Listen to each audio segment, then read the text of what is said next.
Hello, നമസ്കാരം. ഞാൻ മധുസൂദനൻ കുഞ്ഞമ്പിള്ള.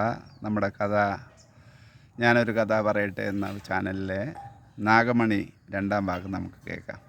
അങ്ങനെ വീരേന്ദ്രകുമാർ ആ പാമ്പിനെ ഇങ്ങനെ നോക്കിക്കൊണ്ടിരിക്കുക. മണിക്കൂറുകൾ പോവുകയാണ്. 12-12:30 ഈ ലൊക്കേഷനിലെത്തിയെങ്കിലും മറ്റുള്ളവരൊക്കെ പോയി. നിശബ്ദം. ഈ പാമ്പിൻ്റെ ഓരോ മൂമെൻറ്റ്സും നോക്കി വീരേന്ദ്രകുമാർ ഇരിക്കുക. പല ജീവികളും വരുന്നു പോകുന്നു. ഈ പാമ്പ് ആ മണി വിട്ട് അങ്ങോട്ട് പോകണില്ല. തൊട്ടടുത്ത് തന്നെ അങ്ങനെ യാമങ്ങളങ്ങനെ നീങ്ങുകയാണ്. രാത്രി യാമങ്ങളായിട്ടാണല്ലോ തിരിച്ചിരിക്കുന്നത്. അപ്പോൾ ഇങ്ങനെ ഇരുന്ന 2:30-3 മണിയൊക്കെ ഏകദേശം ഒരു 1-1.5 മണിക്കൂർ കഴിഞ്ഞു. 2-2.25 മണിയായി കാണും. അപ്പോഴും ഒരു ചാൻസ് കിട്ടാൻ വേണ്ടി ഇങ്ങനെ വീരേന്ദ്രൻ നോക്കിയിട്ടുണ്ട്. അപ്പോൾ ഒരു എലി, കുറച്ച് സൈസുള്ള എലി, ആ പ്രകാശം കണ്ട് ഞാൻ തൊട്ടടുത്ത് വന്നപ്പോഴാണ് ആ പാമ്പിനെ കണ്ട് അത് ഓടി. അപ്പം കുറച്ച് എന്നെ ചേസ് ചെയ്യേണ്ടി വന്നു. അപ്പം ആ വീരേന്ദ്രൻ്റെ മനസ്സ് പറഞ്ഞു, ഇപ്പോഴാണ് നല്ല സമയം. ഇനി അടുത്ത നിമിഷം അത് പാമ്പ് ശ്രദ്ധിച്ചാൽ നടക്കില്ല. പാമ്പ് അങ്ങ് അല്പം മാറി, അതായത് ഒരു 10-15 അടി മാറി കാണും. ആ എലിയിൽ പറയുന്ന ഓടിയപ്പം ഇയാൾ ഓടിച്ചെന്ന് ആ മണിയെ കൈക്കലാക്കിയിട്ട് പിന്നെ അവിടെ നിൽക്കാൻ പറ്റില്ല. പാമ്പ് എപ്പം വേണമെങ്കിലും തിരിച്ചു വരാം. അത് എങ്ങനെയാണ് ഇയാളെ ട്രീറ്റ് ചെയ്യണമെന്ന് പറയാൻ പറ്റില്ല. അയാൾ ആ ഇതും കൊണ്ട് ഓടുകയാണ്, ക്യാമ്പിലേക്ക് ഓടുകയാണ്. കുറച്ച് ദൂരം ഓടിയപ്പോഴാണ് അയാൾ പാമ്പ് അതിന് മനസ്സിലായി അപകടം. അത് സാധനം പോയി, മണി പോയി. ഈ മണി പോകുകയെന്ന് പറഞ്ഞാൽ അതിനെ സംബന്ധിച്ചോളം വലിയ പ്രശ്നമാണ്. അയാളെ പിറകെ ഓടുകയാണ്. കുറച്ച് ഓടി അയാൾ എങ്ങനെ നല്ല ആരോഗ്യമായിട്ട് ഓടുകയാണ്. ഉള്ളിനകത്ത് ഒരു ഉന്മാദം എന്ന് പറയാം. കാരണം പ്രതീക്ഷിക്കാതെ കയ്യിൽ വന്നിരിക്കുകയാണ്.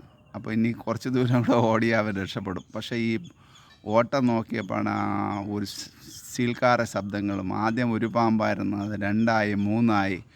പാമ്പുകളുടെ ഒരു പുറകിലേക്ക് തിരിഞ്ഞ് നോക്കിയപ്പോഴാണ് കണ്ട് ചില ചെടികളൊക്കെ അനങ്ങുന്നു. കാരണം ഒരു കൂട്ടത്തോടെ യവനെ ആക്രമിക്കാൻ വരിക. വീരേന്ദ്ര ഒരു കയ്യിൽ ഒരു കയ്യിൽ ഈ മണിയായിട്ട് ഓടുകയാണ്. അപ്പം തൊട്ടടുത്ത് എത്തി. അപ്പം ഇനി പിടിച്ചു നിൽക്കാൻ പറ്റാത്ത ഒരു കണ്ടീഷൻ വന്നപ്പോഴത്തേക്ക് അവിടെ കുറച്ച് വെള്ളം കെട്ടി നിൽക്കുന്ന ഒരു കുളം പോലെ, ഒരു ചെളിക്കുളമാണ്. ചെളിക്കുളത്തിലേക്ക് ഇയാൾ ആ പാമ്പിൻ്റെ ഈ നാഗമണിയായിട്ട് ചാടി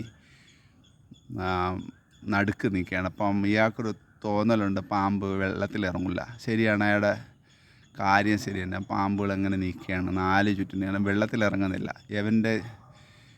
യവൻ ഇങ്ങനെ ആ കുളത്തിൻ്റെ നടുക്ക് നിൽക്കുന്നു, 4 ചുറ്റിനും പാമ്പ്.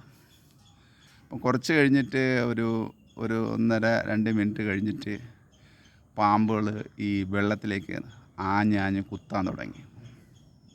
വീരേന്ദ്രൻ പറഞ്ഞ കഥയാണ്, വീരേന്ദ്രൻ്റെ അനുഭവമാണ് പറയണവൻ. എനിക്ക് തന്നെ നമുക്ക് വേണമെങ്കിൽ വിശ്വസിക്കാൻ, വേണമെങ്കിൽ അവിശ്വസിക്കാം, എന്താവട്ടെ. ആ കഥയിൽ അയാൾ ഇങ്ങനെ മാറി ഇങ്ങനെ കൊത്തിയപ്പോഴത്തേക്ക് ആദ്യം കുഴപ്പമില്ലാന്ന് തോന്നി. കുറച്ച് കഴിഞ്ഞപ്പോൾ ഈ വെള്ളത്തിൻ്റെ ചൂട് അങ്ങോട്ട് തുടങ്ങി. ഭയങ്കര ചൂട് തോന്നിയപ്പോൾ അപ്പോൾ ഇനി ഒരു രക്ഷയില്ല, അവിടെ നിൽക്കാൻ പറ്റാത്ത രീതി. വെള്ളമെല്ലാം അങ്ങ് തിളച്ച് മറിയുക. 100 കണക്കിന് പാമ്പുകളാണ് മാറി ഈ വെള്ളത്തിലേക്ക് ആഞ്ഞ് കുത്തുന്നത്.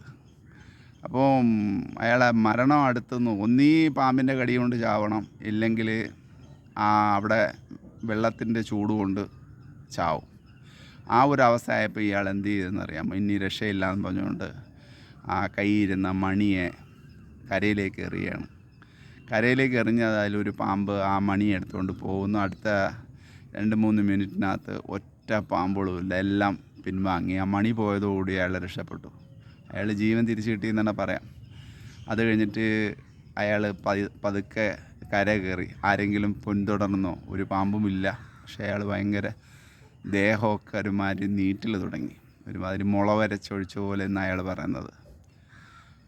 അയാളെ മിർച്ചി ലഗാവുക ജേസെ, അത്രയ്ക്ക് എന്ന് പറഞ്ഞാൽ അത്രയ്ക്ക് മുളകിൻ്റെ ഒരു എരി പോലെ ദേഹമായി. ഇയാൾ നേരെ ക്യാമ്പിലേക്ക് ചെന്നു, കട്ടിലേക്ക് മറിഞ്ഞു. അത് കഴിഞ്ഞിട്ട് അദ്ദേഹത്തിന് ഓർമ്മയില്ല. അത് കഴിഞ്ഞിട്ട് അയാൾ ഓർമ്മ വരണത് അവരെ പറയുന്നതനുസരിച്ച് ഒരു 4-ാം ദിവസം 4.5 ദിവസം കഴിഞ്ഞപ്പോഴാണ് അയാൾ ഓർമ്മ വന്നപ്പോൾ അയാൾ ഹോസ്പിറ്റലിലാണ്, ബേസ് ഹോസ്പിറ്റലിലാണ്. ഡോക്ടർമാരും കാര്യങ്ങളും ഉണ്ട്. ദേഹത്തെല്ലാം ഒരുമാതിരി പൊങ്ങിയിരിക്കുക, ദേഹം അത്രയും ചൊറിഞ്ഞ മാതിരി.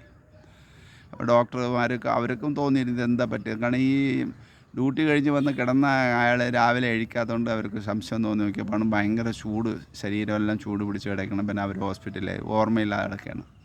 അപ്പോൾ 4 ദിവസം കഴിഞ്ഞിട്ടാണ് ഇയാൾക്ക് ഓർമ്മ വന്നത്. അത് കഴിഞ്ഞിട്ട് ഹോസ്പിറ്റലിൽ ഇരിക്കുമ്പോൾ തന്നെ അവൻ്റെ ദേഹത്തിൻ്റെ തൊലിയിലെല്ലാവരും മാതിരി സൽക്കങ്ങൾ പോലെ വന്നു. അപ്പോൾ അയാൾക്ക് മനസ്സിലായത് പാമ്പിൻ്റെ വിഷത്തിൻ്റെതോ എന്തോ ആണ്.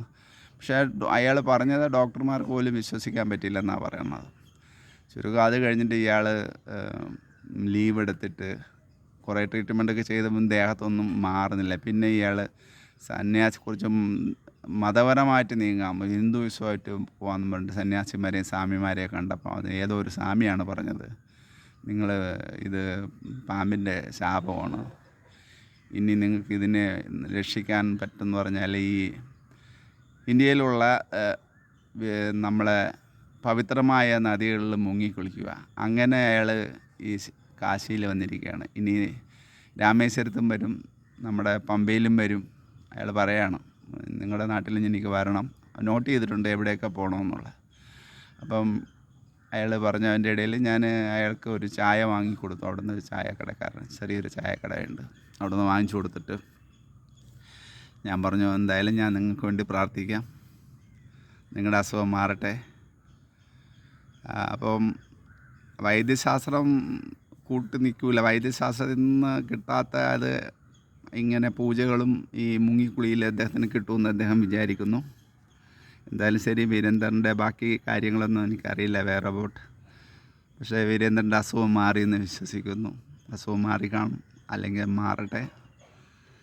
എവിടെയെങ്കിലും അയാളിപ്പം സർവീസ് ചെയ്യായിരിക്കും. എന്തായാലും എനിക്ക് ആ വീട്ടിലെ അഡ്രസ്സോ കാര്യങ്ങളൊന്നും ഞാൻ വാങ്ങിയില്ലായിരുന്നു.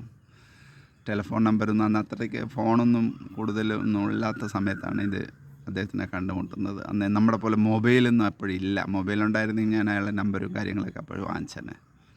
അത്ര അഡ്വാൻസ് അല്ലാത്ത സമയത്താണ് ഈ കഥ നടക്കുന്നത്.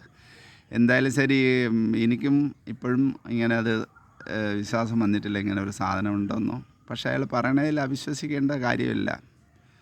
എന്തായാലും അയാൾ പറഞ്ഞ് ഞാൻ 3-4 ദിവസം കൂടെ ഇവിടെ കാണും, അത് കഴിഞ്ഞിട്ട് ഇനി അടുത്ത സ്ഥലത്തേക്ക് പോവും. അങ്ങനെ ചിരിച്ചുവിട്ട് വളരെ സന്തോഷപൂർവ്വം ഞങ്ങൾ പിരിഞ്ഞു. നിങ്ങൾക്ക് വീരേന്ദ്രൻ്റെ കഥ ഇഷ്ടപ്പെട്ടെന്ന് വിചാരിക്കുന്നു. വീണ്ടും കാണാം വേറൊരു കഥയുമായിട്ട്. മധുസൂദനൻ കുഞ്ഞമ്പിള്ള ഞാനൊരു കഥ പറയാം.